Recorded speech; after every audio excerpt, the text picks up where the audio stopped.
Hi Adam, thank you for your time and all the efforts you take to support Ukraine.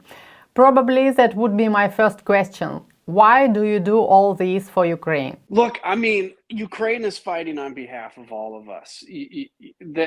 Russia is a huge threat to the world. They've been a huge threat to the world, and they're not going to stop at Ukraine. If Ukraine would have given up and Russia had actually been able to take Ukraine in 3 days, next would be Moldova, or the next would be the Baltics. The next would be finishing out Georgia. They weren't going to stop, and Ukraine made a stand. They impressed the world.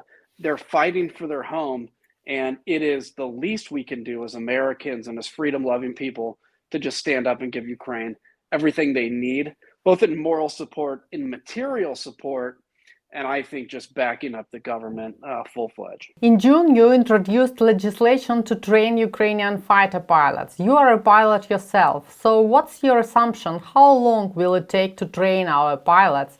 When can the training start, and when will the fighter jets follow? Well, if the administration decided to do it, this could all be done. I think we would have basically jets in Ukraine and trained pilots to fly those jets within 3 or 4 months. So, look, I met with Ukrainian MiG pilots, and they were talking about, look, they do great work, obviously, the importance of the MiG, but a multi-role fighter, so a fighter that is specifically for air-to-air and air-to-ground attacks like the F-16, is perfect for Ukraine. And the bottom line is this. Hopefully, the war is over in 4 months and Ukraine has won. It's possible that the war is still going on, but regardless, in that time frame, Ukraine will need to build an air force, whether it's to fight the Russians or to defend against the Russians for future conflict. And there's no time to start like right now. A well-trained MiG pilot, we believe we can train to fly the F-16, and more importantly, to operate the weapon systems. That is the difficult part of changing aircrafts in about 2.5 to 3 months, which is a very accelerated pace to do that. But of course, Ukraine has very motivated, very capable pilots at its disposal. This discussion about providing fighter jets to Ukraine is underway for a couple of months. Who is reluctant in the US? Well, it's in the administration, in the Biden administration, whether it's the president or just folks, lower ranking folks making these decisions. It keeps feeling like we get close to the approval, and then maybe there's a little bit of a nervousness by some of these lower ranking officials to do it. Look, this is my great frustration, and obviously the West and the United States has stepped up to provide Ukraine a lot of weapons, and the HIMARS obviously is very important in that.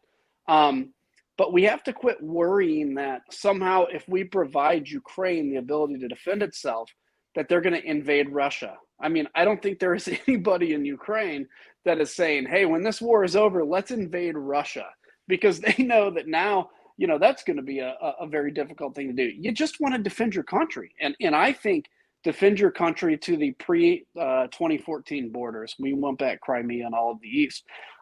That's what Ukraine wants to do. But there is just still this hesitancy that somehow that's going to accelerate the war. The one thing the Russians have shown us, and it's something I've been saying my whole time in Congress for 12 years now, is the Russian military is not as strong as they claim to be. They're a bit of a paper tiger. It doesn't mean they're not lethal. They are. But they certainly are not interested in expanding this war to the rest of NATO.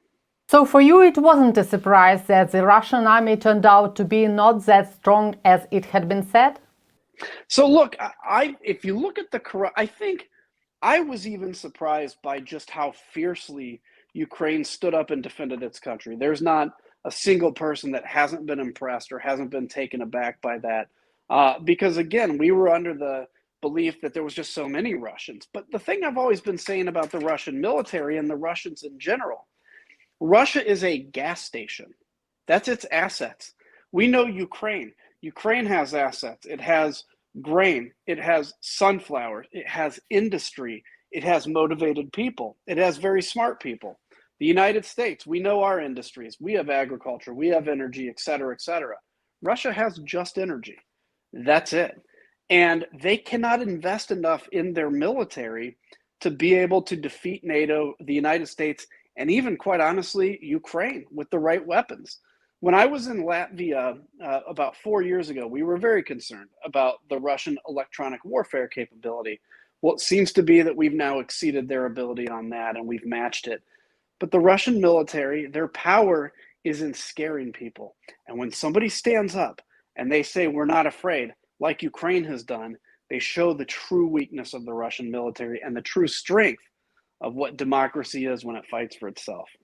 Couple of weeks ago, The Hill published a letter signed by 20 American politicians and security professionals titled "The United States must arm Ukraine now before it's too late."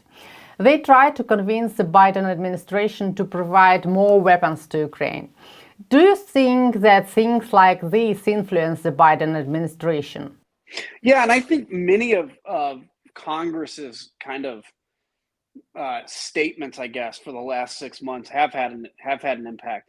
Look, at the beginning, it kind of felt as if the Biden administration wanted to arm Ukraine enough to say that they did something, but they didn't want to give Ukraine enough weapons that when Russia took over, they would get all their weapons. And then it became very clear that Ukraine was not going to give up. And so where my frustration has been is, as Russia escalated, the United States has just matched that. The United States and the West in general. Russia escalates, we match. What actually needs to happen is, as Russia escalates, we need to exceed. And we do that some with the HIMARS. And I think the HIMARS has been a real game changer in the East, now finally giving a lot of artillery and, most importantly, the rounds for the artillery.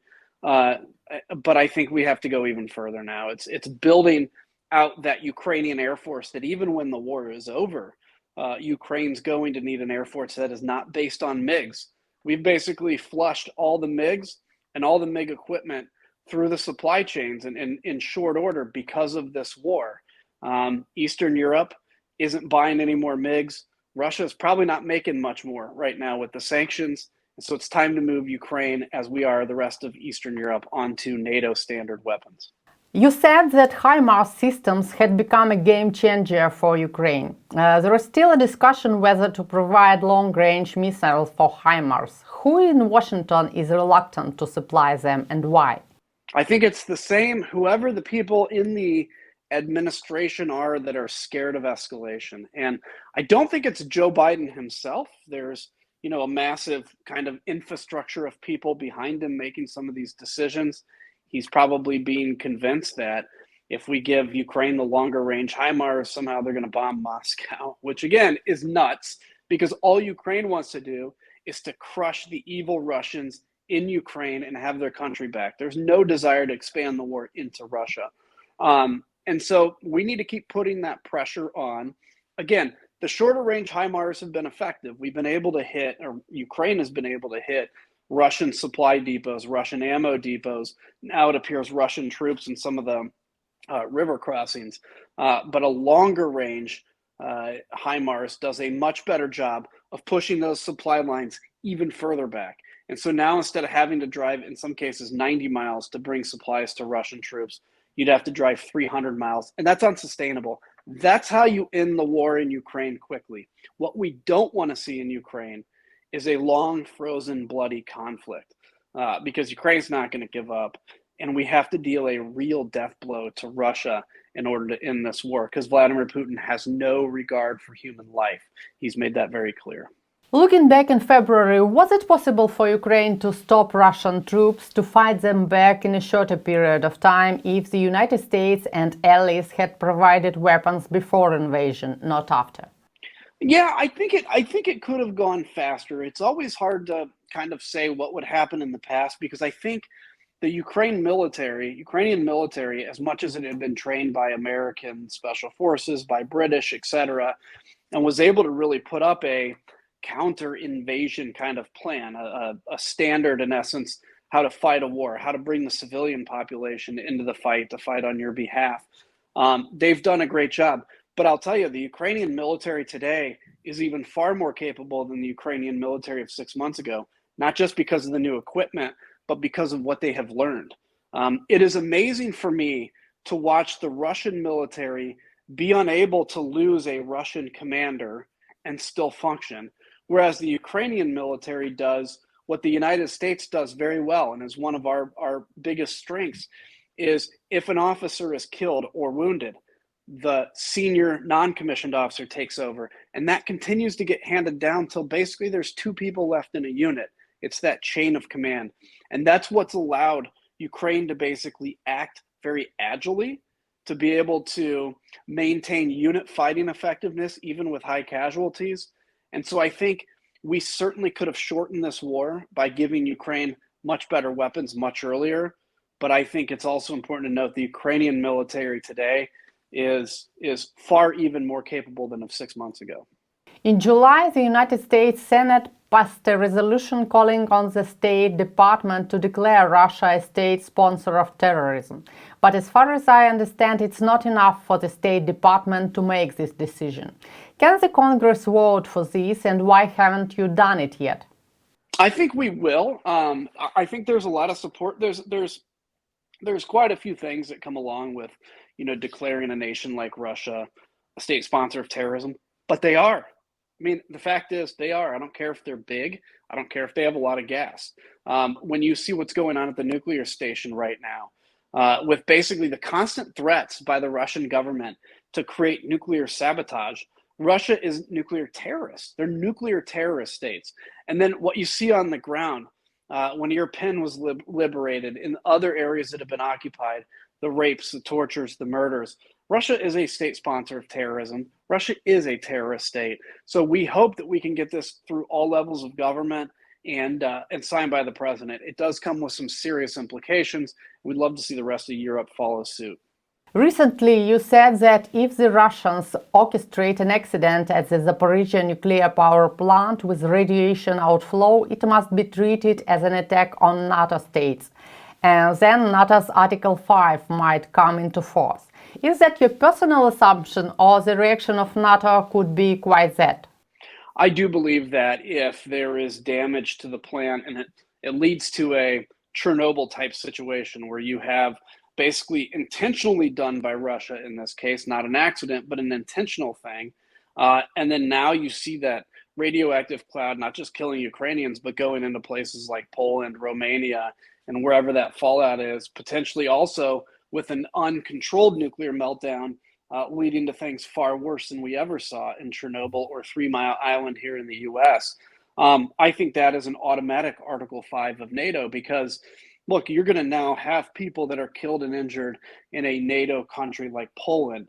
And I think that would lead to an automatic trigger. Russia knows, and I think it's been made very clear to them, that the use of weapons of mass destruction, the use of nuclear weapons, even tactical nuclear weapons, and particularly the use of a nuclear plant as a weapon, would lead to harsh reactions, and not just in sanctions, probably in physical military force to expel them out of Ukraine. And so we don't want to see that happen. And I know for a fact Russia shouldn't want to see that happen. Russians often threat that they can attack some NATO country. Do you believe that they are able to do that? Well, I believe they can. They can certainly try. They have a nuclear force. We're not sure how good that nuclear force really is after especially watching the performance of the Russian military. So yeah, they can start a war. But I'm going to tell you, if NATO and even just the United States and even let's say just Poland, any country in NATO basically I think could defeat the Russians. If you bring them all together, I don't think the Russians would last more than a couple days against the United States and its allies. We would destroy in literally 24 to 48 hours every piece of Russian machinery. We'd take out all their surface-to-air missiles and surface-to-surface missiles. It wouldn't be pretty for the Russians. They know that, and they particularly know that when they see how poor their performance has been and how good the performance has been of the Ukrainian military, who's not even a member of NATO, who, as a side note, I believe Ukraine should be a member of NATO and should be granted that status after this war particularly. You have midterm elections in November, and I have two questions in respect with this. First of them is you are not trying to be re-elected. Is this connected with your position on Trump and investigations he is facing? Oh, to an extent. I mean, my party has changed quite a bit. I'm a Republican. I'm a proud Republican of what we used to represent, the party of Ronald Reagan. George W. Bush, George H.W. Bush, that believes America plays a very important role in the world. And what I've seen my party turn into is a nativist party that's angry, that's very focused on creating divisions. And that's not who I am. I really believe in what America stands for. And so I decided not to run again anyway, because I've already been in Congress also for 12 years. And there's a point at which people have to make a decision. I don't want to be a lifelong member of Congress. I'm young. I have a lot of other things I want to do, and I'm not putting politics away. I very well may consider a run for higher office in the near future. But at the moment, I think it's important for me to leave the House. I have an organization called Country First. If anybody wants to look it up, it's country1st.com. And it's really focusing on bringing that ability to talk back into the United States, on getting rid of the toxic tribalism and showing unity. I think what Ukraine has shown us is that in the midst of all this kind of fighting that they're doing, the country has been able to unify. I've heard the old joke, you put two Ukrainians in a room and they're going to create three political parties. But today you see a very united Ukraine, and a Ukraine that is putting their life on the line to defend democracy. I think it's sad when we have people that are trying to get rid of ours because everything's been too good. And so that's what my focus is going to be. So I'm not going anywhere in politics. I just won't be in the House. And the second question is, if or when the Republicans win the midterms, so what would that mean for Ukraine? I don't think it would mean much of a change for Ukraine. Look, we all know there are some crazies out there, both on the far left and the far right, that are either sympathetic to Russia or just believe that the United States shouldn't care about what goes on in the rest of the world. The vast majority of Americans and American politicians disagree with that. So people like Tucker Carlson may get some attention, and he may have okay ratings, but even most of the people that watch him don't agree with his position.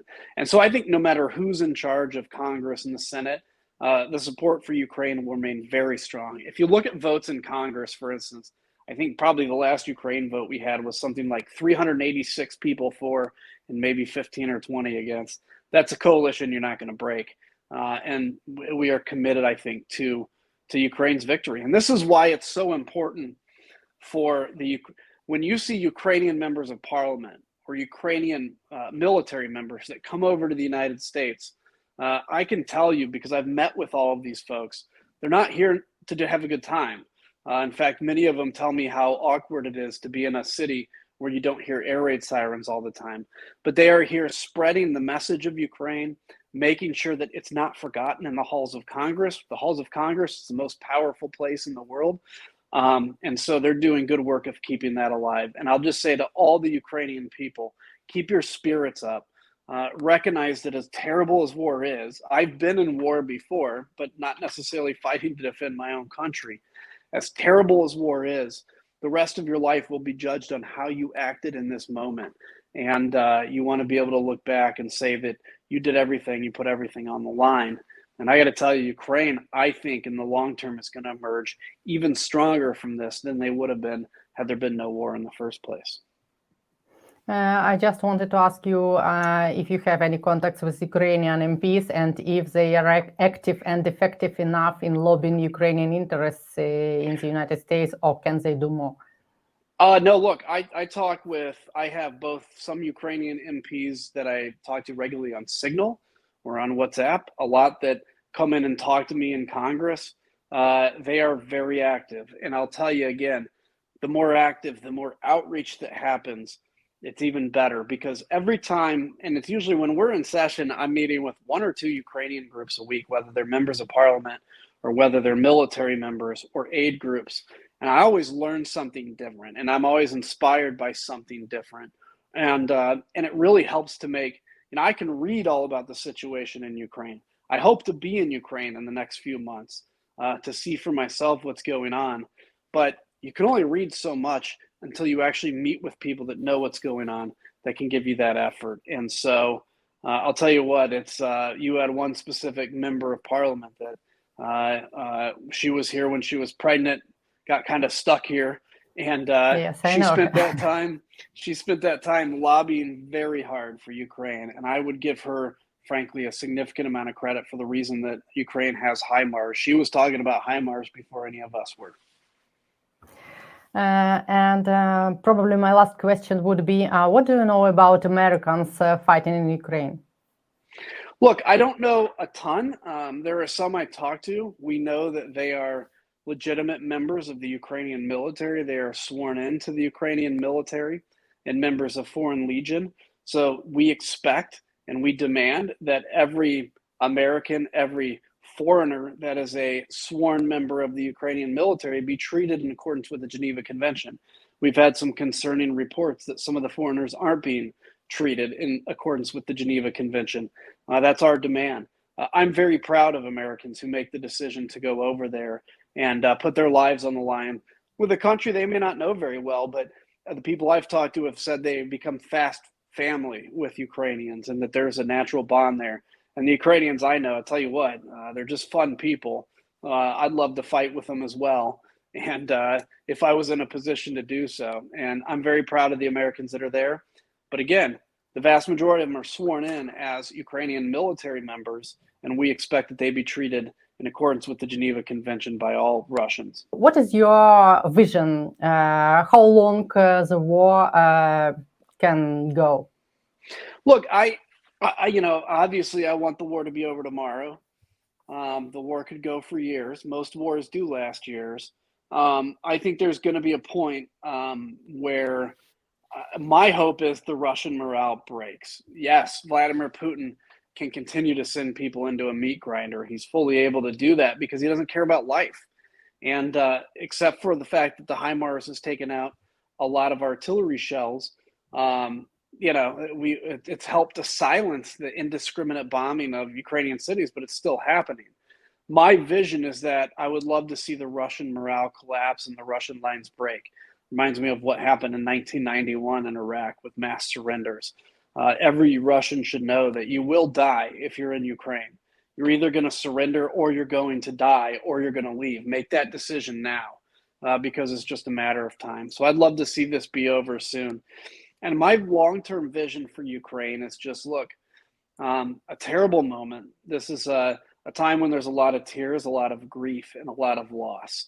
But I think in decades or a decade, Ukraine is going to end up being the jewel of Europe. If you think of the investment that's going to come in after the war, the market achievements, you think of the changes in how things are done. I fully expect to see Ukraine to be one of the top economies, one of the top militaries, and one of the top places to go to in Europe in the not too distant future. Yeah, that's a very good answer. I also hope that one day Ukraine will become the country you just mentioned. I'm grateful to you for your time, and I would say that on behalf of all Ukrainian people, we are grateful to your country for everything you have done. You bet. It's good chatting with you, and Slava Ukraine. Heroям Slava, and welcome to Ukraine. Thank you. I want to come. Take care. You too. Bye. Thank you very much. You bet. See ya.